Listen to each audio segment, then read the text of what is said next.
Hello दोस्तों, आप सभी को मेरा नमस्कार। समय रैना की एक वीडियो अभी अपलोड हुई है जिसमें उसने अपनी कुछ चीज़ें शेयर करी है, कुछ बातें शेयर करी हैं। अ, अगर हम थोड़ी देर के लिए भूल जाते हैं कि उसके साथ क्या कंट्रोवर्सी हुई थी, क्या दिक्कतें आई थी, थोड़ी देर के लिए अगर हम उसको साइड पे करें और उसकी वीडियो को जब मैंने देखा, समझा, तो मुझे समझ में आया कि वो बंदा बहुत ही एक मुश्किल फ़ेज़ से निकल के आया और जिस तरह से उसने अपनी बातें वीडियो के माध्यम से हमारे बीच में रखी ना, मेरे को सच में उसमें से बहुत कुछ सीखने के लिए मिला। थोड़ी देर के लिए हम ये भूल जाते हैं कि वो बंदे ने क्या गलती करी थी, क्या गलती हुई थी, क्या कुछ हुआ था। लेकिन अगर हम ये याद रखें कि वो बंदा एक ऐसी परेशानी से निकल के आया है जिसमें कई बार मैं भी फँसा हूँ। शायद मैं इतना अच्छे से कमबैक नहीं कर पाया और बहुत सारे लोग ऐसी परेशानी से में फँसे होंगे, फँसते भी हैं, फँसते रहते हैं। ये मैटर नहीं करता कि वो परेशानी क्या सेम ऐसी होगी, सेम ऐसी ही परेशानी नहीं होती, लेकिन हर इंसान ना किसी न किसी ऐसी ही किसी परेशानी में फंसा रहता है। अब प्रॉब्लम कुछ भी हो सकती है, किसी की कोई प्रॉब्लम होगी, किसी की कोई प्रॉब्लम होगी, किसी की नौकरी की प्रॉब्लम होगी, किसी की गर्लफ्रेंड की प्रॉब्लम होगी, किसी के माता पिता की प्रॉब्लम होगी, तो किसी की उसके बॉस के साथ प्रॉब्लम होगी। लेकिन प्रॉब्लम तो हर किसी के साथ है, प्रॉब्लम हर कहीं है। लेकिन वो बंदा जो उस वीडियो में जो उसने बातें बताई, बहुत सारी बातें मुझे सीखने के लिए मिली। उसमें से कुछ मैं आपके साथ शेयर करूँगा। आप भी समझने की कोशिश करना, उसकी वीडियो देखना, समझना। मैटर ये नहीं करेगा कि उसके साथ क्या प्रॉब्लम हुई थी, मैटर ये करेगा कि उसने जो अपना कमबैक किया है और कमबैक करते वक्त उसने जो बातें अपने अपने आप की एक हंसी मजाक के साथ बताई है ना, भाई हर किसी के में तो दम नहीं होता। तो मैंने अभी के लिए उसमें से कुछ 4-5 पॉइंट निकाले हैं जो कि मैं आपके साथ शेयर करता हूँ। इसको दिल से समझने की कोशिश करना, क्योंकि ये परेशानियाँ है ना ये बिन बुलाए मेहमान होती है, कभी भी आ जाती है, किसी के पास भी आ जाती है। पहला जो मुझे लगता है ना, जो उसने अपनी वीडियो से बताने की कोशिश करी है, वो ये है कि भाई लाइफ है ना, वो अनफेयर है। मतलब ये नॉर्मल भी है। मतलब ऐसा नहीं है कि लाइफ अनफेयर सिर्फ मेरी है या तुम्हारी है या उसकी थी।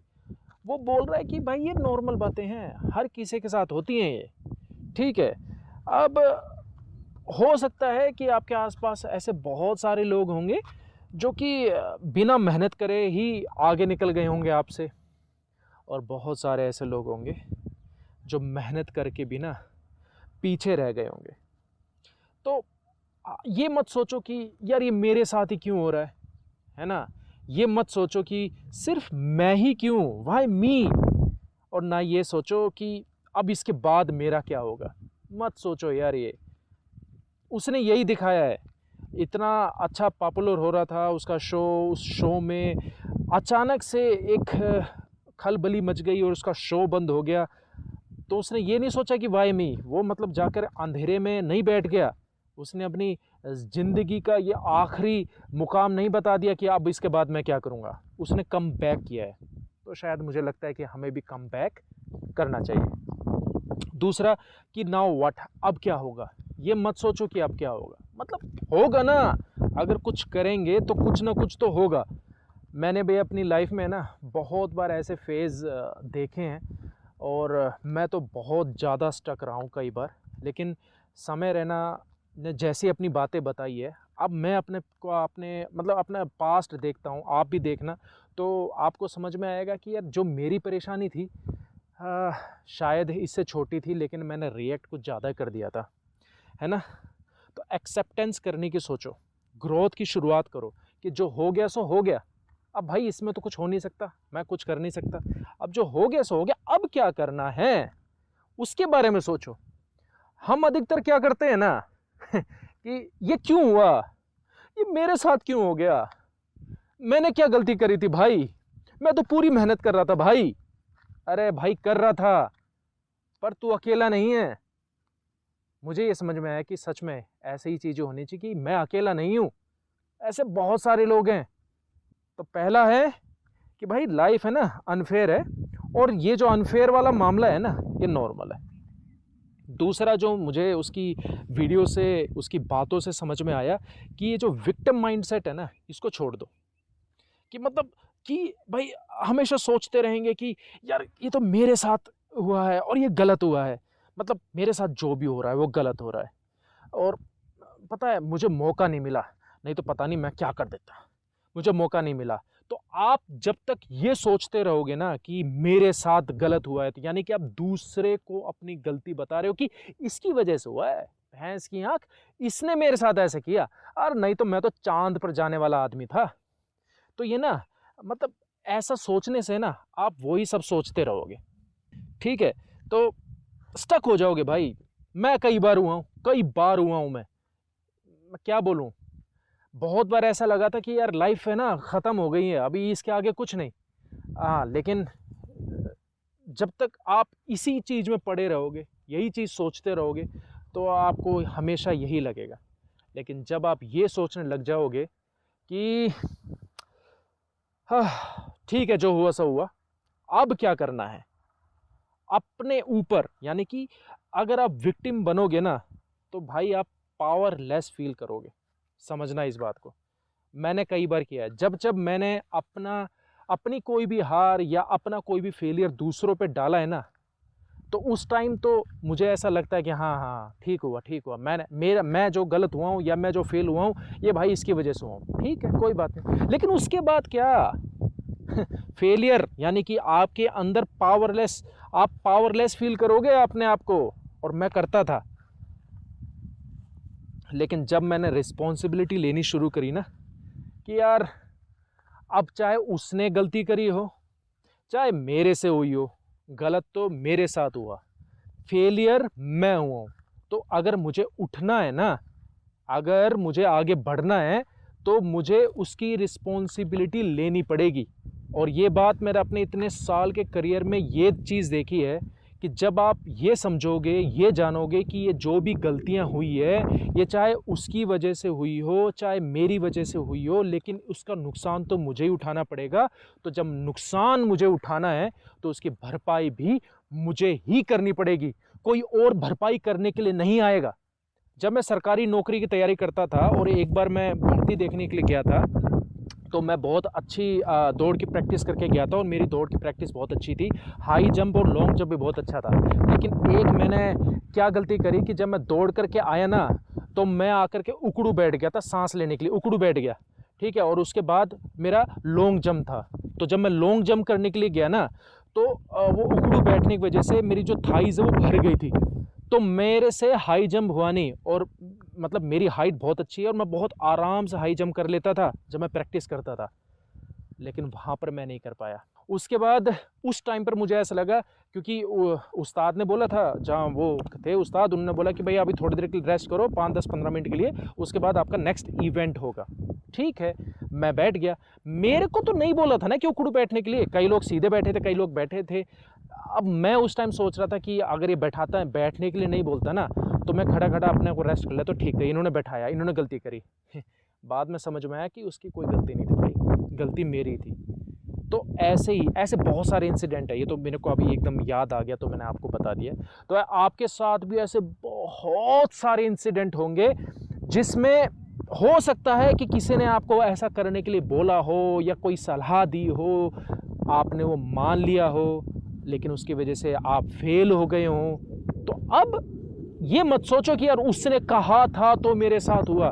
भाई अगर वो नहीं कहता तो कोई और कहता, क्योंकि समाज है, समाज में हम एक दूसरे की सलाह लेकर ही काम करते हैं। तो दूसरों पर इल्जाम छोड़ करके डालना कि भाई इसकी वजह से हुआ सो हो गया, अब क्या। तो मैंने जो दूसरी चीज़ उनकी इस वीडियो से सीखी है वो ये है कि विक्टिम मत मानो अपने आप को ना, और रिस्पॉन्सिबिलिटी लो, क्योंकि रिस्पॉन्सिबिलिटी लोगे तो पावरफुल बनोगे। जब आप रिस्पॉन्सिबिलिटी लोगे ना तब आपको समझ में आएगा ठीक है, जो गलती हो गई सो हो गई, अब मुझे क्या करना है उसका मुझे देखना है। ठीक है, तीसरी चीज़ जो मुझे उस वीडियो से समझ में आती है, उनकी बातों से समझ में आती है कि अपने रिएक्शन पर कंट्रोल करना चाहिए। देखो, उसके साथ जो भी वो इंसिडेंट हुआ, उसके वीडियोस में जो भी इंसिडेंट हुआ, वो तुरंत आकर के उसने रिएक्ट नहीं किया, है ना, टाइम लिया उसने। उसके अलावा वो अपना कुछ ना कुछ काम करता रहा। अब आकर के लगभग 1 सवा साल 1.5 साल के बाद उसने आकर के उस चीज़ को कितने हल्के अंदाज में बताया है, जो उसका अंदाज है कॉमेडी का, जो उसका अंदाज है, उसी अंदाज में उसने उस चीज़ को बताया, समझाने की कोशिश करी। अब जो समझने वाला होगा वो समझेगा भी, है ना। तो मुझे क्या समझ में आता है कि आप, है ना, मतलब आप हर चीज़ पर कंट्रोल नहीं कर सकते, और सच है भाई, कंट्रोल नहीं कर सकते। अब मैं जो वीडियो बना रहा हूँ, ये वीडियो मैं बाहर बना रहा हूँ, यहाँ का मैं आपको जंगल वगैरह है थोड़ा सा, ये नॉर्थ ईस्ट की जगह है, ये मैं आपको दिखा रहा हूँ। अब इस टाइम पर जब मैं ये अपनी वीडियो रिकॉर्ड कर रहा हूँ, हवा चल रही है भाई, मेरा इस पर कंट्रोल नहीं है। मैं कंट्रोल नहीं कर सकता मेरे भाई हवा पर। अगर मेरा कंटेंट अच्छा होगा, मेरी बात अच्छी होगी और किसी को सुननी होगी, वो शायद इसको तब भी सुनेगा, है ना। तो आप हर चीज़ पर कंट्रोल नहीं कर सकते। लोग क्या करेंगे, क्या सिचुएशन आएगी, आप कंट्रोल किसे कर सकते हो? आप कंट्रोल मतलब आप रिएक्ट कैसे कर रहे हो, उस चीज़ पर आप कंट्रोल कर सकते हो।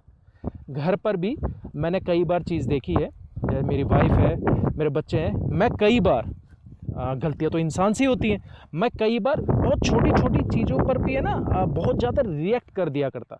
मेरी बात तो सही होती थी, लेकिन शायद उस टाइम पर उतना रिएक्ट नहीं करना चाहिए था। अब मुझे समझ में आता है, उस वक्त शायद मुझे समझ में नहीं आता था। यही है यार, यही चीज़ है कि हमें रिएक्ट कैसे करना है, कितना करना है, किसके सामने करना है, ये बहुत इम्पोर्टेंट चीज़ है। क्योंकि जब आप रिएक्ट करते हो और तरीके से करते हो तो उसका रिज़ल्ट बहुत अच्छा आता है। इसने भी ऐसे ही किया, समय ने समय लिया, अपने काम पर फोकस रखा, अपना काम करता रहा। जैसा उसने वीडियो में बताया भी है, उसने बहुत सारे शो किए, ठीक है। और अब जा कर के उसने अपनी उस पुरानी चीज़ का यूट्यूब पर आकर जिस तरीके से बताया है, आज हर कोई यूथ उसको समझने की अगर कोशिश करेगा, उसकी इस बात से कि ज़रूरी नहीं कि एक्शन का रिएक्शन तभी हो। हम साइंस नहीं है भाई, ये समझो, साइंस में एक्शन का रिएक्शन होता है, हम मानव है ना। तो हम एक्शन का रिएक्शन उस वक्त ना दें, ऐसा हम कंट्रोल कर सकते हैं। मैंने भी अपनी लाइफ में जब ये चीज़ सीखी ना, कि हर बार एक्शन का रिएक्शन उसी वक्त ना करना कई बार सही होता है, तो मेरी लाइफ में बहुत सारी चेंजेस होने लगे हैं, बहुत सारे चेंजेस। आप समझ नहीं सकते कितने सारे चेंजेस, लेकिन हो रहे हैं। मैं समझ रहा हूँ कि कई बार आपको लगेगा कि किसी पर तुरंत गुस्सा करना है, उसने गलत किया। अगर आप उस वक्त ना करके थोड़ी दिनों में करें, कुछ महीनों में करें या कुछ मिनटों में करें, तो आपके बहुत सारे रिश्ते, आपके बहुत सारे फैसले सही रह सकते हैं। मैंने पहले गलतियाँ की थी, आज भी करता हूँ। ऐसा नहीं है कि पहले गलतियाँ नहीं की तो अभी नहीं करता हूँ, लेकिन गलतियाँ कम हो रही है। क्योंकि जब आप सीखते हो, जब आपके अंदर परिपक्वता आती है, तो फिर वो अच्छा लगता है। तो मैंने समय की वीडियो से ये चीज़ समझने की कोशिश करी है कि भाई कंट्रोल करना पड़ेगा अपने रिएक्शन पर।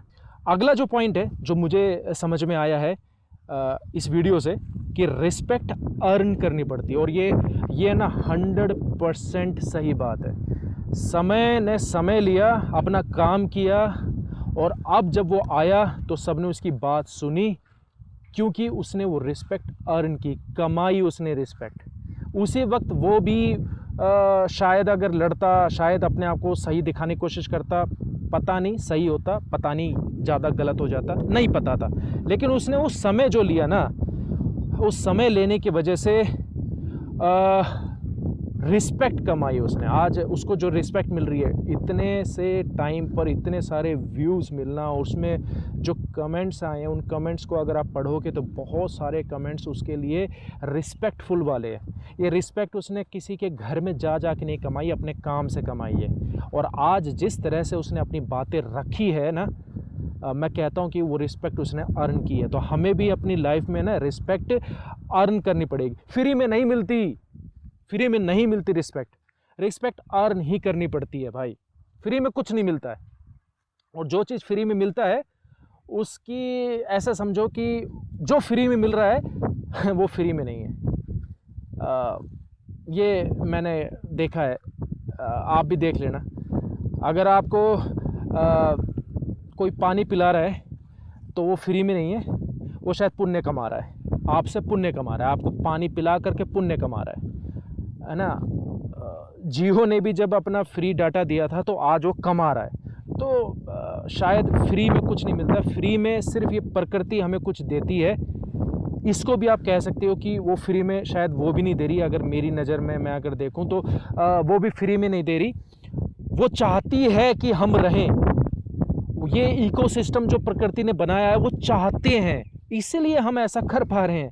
इसलिए हम प्रकृति के द्वारा जो फ्रूट्स हैं, वेजिटेबल्स हैं, कुछ भी हैं, हम जो कुछ भी बना रहे हैं तो प्रकृति ही तो बनाने के लिए दे रही है, ये परमिशन दे रही है। नहीं तो भाई मेहनत नहीं लगेगी धरती को इधर से उधर करने में, सारी साइंस धरी की धरी रह जाएगी, है ना। तो मुझे लगता है कि फ्री में कुछ नहीं मिलता, और वैसे ही रिस्पेक्ट भी फ्री में नहीं मिलती, ये हमें ना अर्न करनी पड़ती है।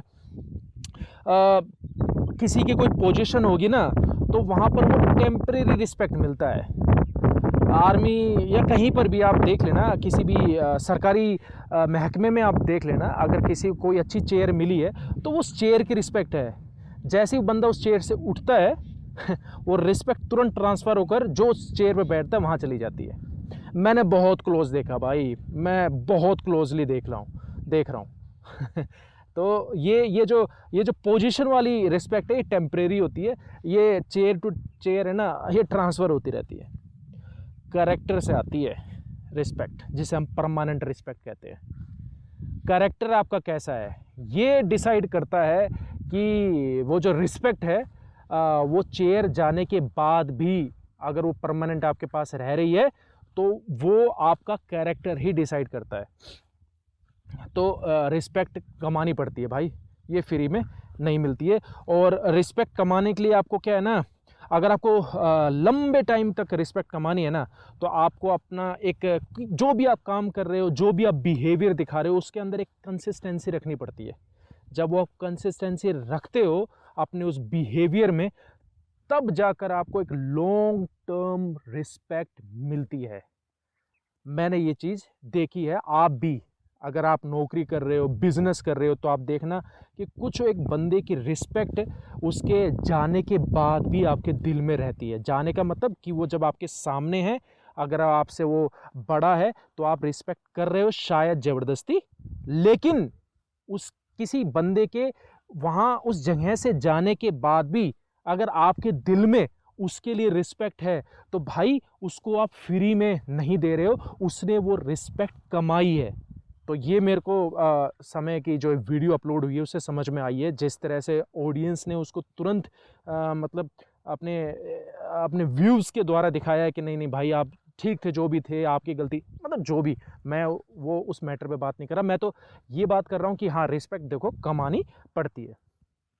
अगला जो पॉइंट है ना जो मुझे समझ में आता है वो ये है कि कंफर्ट जो जोन है ना, कंफर्ट जोन वो ही आपकी ग्रोथ का सबसे बड़ा दुश्मन है, एनिमी है।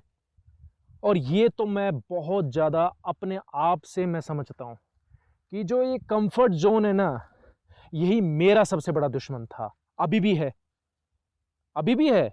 मैं शायद जहाँ आज हूँ या तो उससे बहुत नीचे जाता या उससे कई गुना ऊपर भी जा सकता था, लेकिन मैं कंफर्ट जोन में फंसा रहता हूँ। इसीलिए मैं यहाँ हूँ, है ना। मैं एक्सेप्ट करता हूँ बहुत सारी बातें, वो फिर कभी किसी वीडियो में बताऊँगा, लेकिन कंफर्ट जोन जो है वो ग्रोथ का सबसे बड़ा दुश्मन है। अगर आप हमेशा सेफ गेम खेलते रहोगे ना, रिस्क नहीं लोगे ना, तो ये कंफर्ट जोन कभी भी आपको बढ़ने के लिए प्रेरित नहीं करेगा। कंफर्ट जोन तो होता क्या है यार, कंफर्ट जोन मतलब आपको पता है, आपने बहुत सारी वीडियोस देखी, आपको खुद भी समझ में आ जाएगा कंफर्ट जोन क्या है। अगर मेरा आज की डेट में कंफर्ट जोन देखोगे तो मेरा कंफर्ट जोन क्या है कि ठीक है मेरी एक बहुत बढ़िया नौकरी है, ठीक ठाक पैसे आ रहे हैं तो मैं यहीं रहूँ। लेकिन अगर मैं इस चीज़ पर थोड़ी अगर मेहनत करूं, थोड़ा एक्स्ट्रा काम शायद करूं या अपने पैसे को कहीं और लगाऊं, तो मैं इससे भी अच्छी एक ज़िंदगी गुजार सकता हूं या कुछ और अच्छी चीज़ें मैं ले सकता हूं। मैं नहीं जो ले रहा हूं, ये मेरा कंफर्ट ज़ोन है। उससे पहले मेरा कंफर्ट ज़ोन क्या था कि मैं नौकरी तो करना चाहता था, पर मैं मेहनत नहीं करना चाहता था। मुझे लगता था कि फ्री में सब चीज़ मिल जाए, कोई शॉर्टकट आ जाए। मेरे टाइम पे तो जब मैं एग्ज़ाम देने जाता था तो बी मतलब जो टेस्ट होते थे ना, वहाँ फंडा था। वो कहते थे कि सिर्फ बी पे टिक करके आ जाओ, ज़्यादातर नंबर आ जाता है। ऐसे तुक्के भी मार के मैं आया हुआ हूँ जब मैं अपने तैयारी वाले फेज़ में था, तैयारी कर रहा था। मैंने कई एग्ज़ाम ऐसे ही दे के आया हूँ, पर मुझे पता है हर किसी की किस्मत इतनी तेज़ होती नहीं है, और किसी की अगर किस्मत लाखों हज़ारों में अगर किसी की एक किस्मत इतनी तेज़ भी हुई, तो इतने किस्मत वाला मैं हूँ नहीं। तो कंफर्ट ज़ोन से तो निकलना पड़ेगा। जब मैं कंफर्ट ज़ोन से निकला तो भाई बहुत ऐसी हुई थी, मुझे बहुत ज़्यादा मेहनत करनी पड़ी थी। लेकिन जब मैंने मेहनत करी, उस कंफर्ट ज़ोन को तोड़ा, तब जाकर मुझे उस टाइम के लिए सफलता मिली। पर ये कंफर्ट ज़ोन है ना, तुरंत आ जाता है। ये चीज़ मैंने देखी है, मैंने अपने लाइफ में एक्सपीरियंस जो किया है। ये कंफर्ट ज़ोन हर एक स्टेप के बाद है। आप एक मुकाम हासिल करो और कंफर्ट ज़ोन बोलेगा बस भैया टिक जा, बैठ जा, अब इससे आगे मत चलना। वो कंफर्ट जोन है। तो ऐसा नहीं कि अगर आपने एक बार कंफर्ट जोन तोड़ा तो उसके बाद वो दोबारा नहीं आएगा। कंफर्ट जोन हमेशा आएगा। और कुछ टाइम सेलिब्रेट करने के बाद अगर आप उस कंफर्ट जोन से बाहर नहीं निकले, तो बस वही आपको उस ग्रोथ को वहीं पर रोक देगा।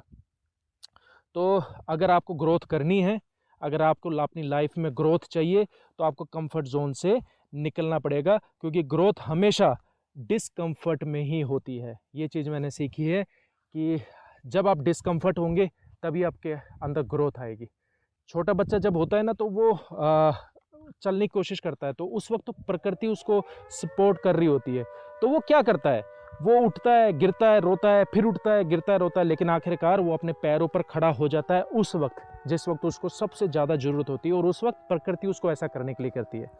लेकिन जब हमारे अंदर दिमाग आ जाता है जब हम सोचने लग जाते हैं, समझने लग जाते हैं, तो प्रकृति कहती है अब भाई तू अपना रोजी रोटी या अपना जो ज़िंदगी है वो अपने तरीके से लेके जा। तो उस टाइम प्रकृति हमारा साथ नहीं देती, क्योंकि उस वक्त वो हमारे ब्रेन को शायद इतना डेवलप करके हमें छोड़ देती है, दूसरे किसी बच्चे, छोटे बच्चे की तरफ चली जाती है वो। तो हमें क्या करना चाहिए, अब हमें उस छोटे बच्चे की तरह है ना, उस कंफर्ट जोन को तोड़ना पड़ेगा। क्योंकि अगर वो छोटा बच्चा कभी भी चलेगा नहीं, तो वो छोटा बच्चा कभी भी आगे, अगर वो छोटा बच्चा कभी भी अगर अपने पैरों पे खड़ा नहीं हुआ, तो वो कभी चल ही नहीं सकता। तो कंफर्ट जोन वही है भाई। तो मुझे उसकी वीडियो से समझ में आता है कि कंफर्ट जोन को तोड़ना है। बंदे ने कंफर्ट जोन तोड़ा, थोड़े दिन वो रहा, कोप भवन में रहा, लेकिन उसके बाद वो उठा, उसने अपने शोज़ वगैरह किए और कमाया पैसा, कॉन्फिडेंस बूस्ट किया अपना, और बंदा आज बैठा है, एक पैर के ऊपर पैर रख करके उसने जो अपनी पूरी वीडियो शूट करी है, ये भाई ये दिखाता है कि भैया हम तो हम हैं, बाकी सब पानी कम है। एक और जो पॉइंट मुझे उसकी वीडियो से अभी समझ में आया, वो ये कि ओवर थिंकिंग और इमोशंस है ना, इस पर हमें कंट्रोल करना चाहिए। देखो, कईयों के साथ कई घटना होती है, उस सिचुएशन के अकॉर्डिंग शायद वो घटनाएं हमारे लिए बड़ी हो, लेकिन जब हम उस सिचुएशन से निकल के आ जाते हैं, एक टाइम बीत जाता है, और अगर हम देखे पीछे, अगर आप भी अगर अपने आप को पीछे देखो, मैं भी अपनी लाइफ को जब पीछे मुड़ कर देखता हूँ, तो कई ऐसी सिचुएशन आज मुझे लगती है अरे यार ये तो इतनी बड़ी भी बात नहीं थी जितना मतलब मैंने इसको इशू बना रखा था। ओवर थिंकिंग है ना, ये ओवर थिंकिंग है। मतलब उस टाइम की वो ओवर थिंकिंग है। आज जो मुझे बेकार चीज़ लग रही है वो उस टाइम ओवर थिंकिंग थी। तो कोई भी इशू अगर आता है ना किसी की लाइफ में, तो बजाय उसके कि सोचते रहो, रोते रहो, ठीक है, एक आध दिन का भाई लगता है, एक आध दिन का लगता है। जब मेरी वाइफ तैयारी कर रही थी और जब उसका सीपीयू में वो उसको जो पोस्ट चाहिए थी, वो पोस्ट जब नहीं मिली, और उसके लिए उसने बहुत मेहनत करी थी। अगर आप पुराने मेरे सब्सक्राइबर्स हैं तो जानते होंगे, नए सब्सक्राइबर्स बस इतना समझ लीजिए कि मेरी वाइफ तैयारी कर रही थी एक नौकरी के लिए और उसमें उसने बहुत ज़्यादा मेहनत करी, बहुत ज़्यादा मेहनत करी, और जो पोस्ट उसे चाहिए थी वो पोस्ट उसकी 1 या 2 नंबरों से सिर्फ रह गई थी। तो वो बहुत ज़्यादा परेशान हो गई थी, बहुत ज़्यादा। मैं खुद परेशान हो गया था, बहुत ज़्यादा परेशान हो गई थी, और वो 3-4 दिन उस परेशानी में रही। लेकिन उसके बाद वो दोबारा उठी, उसने दोबारा मेहनत करी और उसको उससे भी बहुत बढ़िया चीज़ मिली। लेकिन अगर उसकी जगह पर वो ये करती कि नहीं अब मेरे से नहीं हो पाएगा और मैं नहीं कर सकती हूँ, और मेरे साथ ऐसा हुआ, मैं इतनी मेहनत मैंने करी फिर भी मैं फ़ेल हो गई, फिर भी मुझे वो चीज़ नहीं मिली, तो आज वो शायद वहीं रहती। और यही होता है असल में। जो बंदा ये सोचता रहता है कि ये जो भी कुछ हो रहा है ये सिर्फ मेरे साथ हो रहा है, ये मेरी किस्मत ही ख़राब है, मैं ही विक्टिम बना हूँ, तो भाई वो कभी भी उठ नहीं पाएगा, क्योंकि हर किसी के साथ होता है। मैं इसकी वीडियो से मैं आपको बताने की कोशिश कर रहा हूँ, आप अपनी लाइफ में या अपने आसपास के लोगों को देखना, वो यही आपको बताएंगे कि हाँ हुआ था लेकिन मैंने मेहनत करी तो मैं उठ गया, और जिसने मेहनत नहीं करी वो आपको आज भी वहीं मिलेगा, ये याद रखना आप। तो ओवर थिंकिंग, क्योंकि ज़्यादा सोचने से है ना कन्फ्यूज़न बढ़ता है। आप सोचते, मैं भी अभी भी मैं बता रहा हूँ, मेरे बहुत सारे ऐसे फैसले हैं मैं सिर्फ सोचता रहता हूँ, मैं करता नहीं हूँ उसके लिए। और जब मैं कुछ करता नहीं हूँ ना तो आज सोचना तो बिल्कुल फ्री ऑफ कॉस्ट है, पता नहीं क्या क्या सोच लेता हूँ मैं कई बार तो लेकिन उससे होता नहीं है। जब तक आप उस पर काम नहीं करोगे तब तक कुछ होगा नहीं। तो ज़्यादा सोचने से कन्फ्यूज़न बढ़ता है। इमोशन में डिसीज़न लेने से ना गलतियाँ होती है। मुझे गुस्सा आ रहा है, ले भाई उसने ऐसा मेरे को बोला, ले भाई मैं मेहनत करता हूँ, ले भाई किताब खरीद के लिए आया, ले भाई मतलब मेरे साथ भी ऐसा कई बार हुआ है, मैं किताब खरीद के लिए आया है, ले आप तो पेपर को मैं फोड़ के रख दूंगा, मेरे से ऐसा कैसे बोल दिया। वो 2-3 दिन बाद जैसी वो इमोशन जो केमिकल लोचा हुआ था वो ठीक होने लगता है ना, बंदा सोचता है ठीक है यार कर लेंगे, और फिर वो वहीं आ जाता है। तो इमोशंस में डिसीजन नहीं लेना। जब इमोशंस हावी हो तो उस टाइम के लिए, जब तक वो इमोशन शांत नहीं हो जाता, जब तक वो कूल डाउन नहीं हो जाता, तब तक हमें कंट्रोल करना है। और जब इमोशंस शांत हो जाएं तो ओवर थिंकिंग करने के बजाय फिर हमें कोई ना कोई रास्ता लेना है, कोई ना कोई फैसला लेना है। तो समय ने भी वही किया है, उसने ज़्यादा ओवर थिंकिंग नहीं करी है। 1-1.25 साल के अंदर इतना अच्छा कम बैक करना यूट्यूब में, बाकी तो जो का जहाँ कर रहा था, लेकिन यूट्यूब पे इतना अच्छा कम बैक आना, ये ऐसा नहीं है कि सिर्फ उसने बोला और हो गया, उसके लिए उसने मेहनत करी है। तो ये चीज़ मुझे समझ में आती है कि ओवर थिंकिंग और इमोशंस पे कंट्रोल करना है। तो इसकी वीडियो को अगर मैं पूरा समराइज़ करने की कोशिश करूँ ना, तो मुझे ये समझ में आता है उसने जो बताने की कोशिश करी अपनी वीडियो में कि लाइफ टफ है, अनफेयर है, लेकिन स्ट्रॉन्ग जो लोग होते हैं, मेंटली स्ट्रॉन्ग जो होते हैं, फिजिकली जो स्ट्रॉन्ग होते हैं, वो एक्सक्यूजेस नहीं बनाते, वो एक्शन लेते हैं। ठीक है, उसने अपनी वीडियो से यही बताने की कोशिश करी है कि भाई लाइफ टफ है बहुत और अनफेयर भी है। सभी को एक जैसा मतलब पर्चा मिलेगा लिखने के लिए, पर जरूरी नहीं है कि जिसका जो जवाब होगा उस सामने वाला अगर वही जवाब लिखे तो उसका राइट हो जाएगा। ऐसा नहीं है, लाइफ में ऐसा नहीं होता। हम जो ये पढ़ाई करते हैं उसमें शायद ऐसा हो सकता है, लेकिन रियल लाइफ में ऐसा नहीं है। आप सुबह उठकर 5 बजे दौड़ने जा रहे हो, एक और बंदा भी सुबह 5 बजे उठकर दौड़ने के लिए जा रहे हो, आप भी 3 चक्कर लगा रहे हो, वो भी 3 चक्कर लगा रहा है, पर हो सकता है कि उसकी नौकरी लग जाएगी और तुम्हारी नौकरी नहीं लगेगी। तो लाइफ ऐसी है, टफ है भाई और अनफेयर भी है। लेकिन अगर आप स्ट्रोंग है, अगर आप एक्सक्यूजेस नहीं बनाते, अगर आप दूसरों को देख करके कंपैरिजन नहीं करते, अगर आप ओवर थिंकिंग नहीं करते, अगर आपका माइंडसेट छोटा नहीं है, अगर आपकी सोच छोटी नहीं है, तो भाई आप एक्शन लेते हो और हर एक्शन का रिएक्शन होता है। अच्छे एक्शन का अच्छा ही रिएक्शन होता है। टाइम भले किसी को कम और किसी को ज़्यादा लगता है। लाइफ फेयर नहीं है, विक्टिम मत बनो, रिएक्शंस कंट्रोल करो, रिस्पेक्ट अर्न करो, कंफर्ट जोन छोड़ दो, इमोशंस कंट्रोल करो। और अगर आप ये सब करते हो तो आप अपनी लाइफ में बहुत आगे बढ़ सकते हो। अपने लाइफ में वो सब चीज़ अचीव कर सकते हो जो आप अचीव करना चाहते हो। तो आज की वीडियो को मैं यहीं पर पॉज करता हूँ। अगर वीडियो पसंद आती है तो आप लाइक कीजिए, अपने कमेंट्स लिखिए, आपको क्या फ़ील होता है, आपकी लाइफ में क्या प्रॉब्लम्स आई थी। अगर कोई अपनी प्रॉब्लम से हटा है, कभी निकला है, तो वो प्रॉब्लम्स क्या आई थी, कैसे आपने उससे ओवरकम आए, वो लिखिए। किसी दूसरे को उससे सहायता मिल सकती है। चैनल को आप सब्सक्राइब कर सकते हैं। मिलते हैं नई वीडियो में।